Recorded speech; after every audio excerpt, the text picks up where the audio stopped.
સાબરકાંઠા જિલ્લાના ખેડબ્રહ્મા તાલુકાના નવી મેત્રાલ ખાતે મુખ્યમંત્રી શ્રી ભૂપેન્દ્રભાઈ પટેલ તથા આદિજાતિ વિકાસ મંત્રી ડોક્ટર કુબેરભાઈ ડિંડોર તેમજ અન્ય મહાનુભાવોની ઉપસ્થિતિમાં આયોજિત વિશ્વ આદિવાસી દિવસની રાજ્યકક્ષાની ઉજવણીમાં સહભાગી થયા હતા.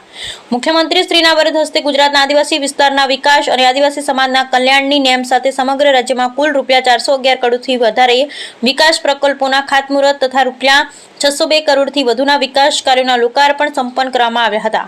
મુખ્યમંત્રી શ્રી દ્વારા આ અવસરે આદિજાતિ લાભાર્થીઓના કુલ ₹66.89 કરોડ વિવિધ યોજનાકીય લાભોનું વિતરણ તથા રમતગમત સહિતના વિવિધ ક્ષેત્રે સિદ્ધિ પ્રાપ્ત કરનાર યુવા તેમજ વિદ્યાર્થીઓનું પ્રમાણપત્ર આપી સન્માન કરવામાં આવ્યું. આ ઉપરાંત મુખ્યમંત્રી શ્રીએ 10 વર્ષના પર્યાવરણ પ્રેમી બાળક રચિત ભગુરાના કાવ્ય સંગ્રહ કૂપણનું વિમોચન કરી તેની પ્રતિભાને બિરદાવી હતી.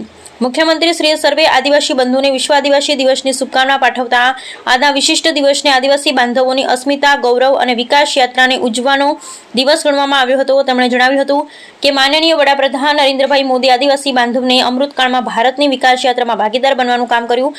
રાજ્યના આદિવાસી સમાજની સંસ્કૃતિઓના જતન સાથે તેમના જીવન ધોરણ વધુ સમૃદ્ધ બનાવવાની પ્રતિબદ્ધતા વ્યક્ત કરી હતી. તેમણે આદિવાસી સમુદાયના સામાજિક આર્થિક પ્રગતિ માટે રાજ્ય સરકારના વિવિધ યોજનાઓની રૂપરેખા આપી. તેમણે જણાવ્યું કે માનનીય વડાપ્રધાન શ્રીના માર્ગદર્શનમાં ગુજરાત આદિવાસી વિકાસનું આગવું મોડેલ બન્યું અને સમાજનો આ અમૃતકાળ ગુજરાત અને સમગ્ર દેશની આદિજાતિના સર્વાંગી વિકાસનો અમૃતકાળ બની રહેશે. Bureau report Satishbhai Manath, Khedbrahma.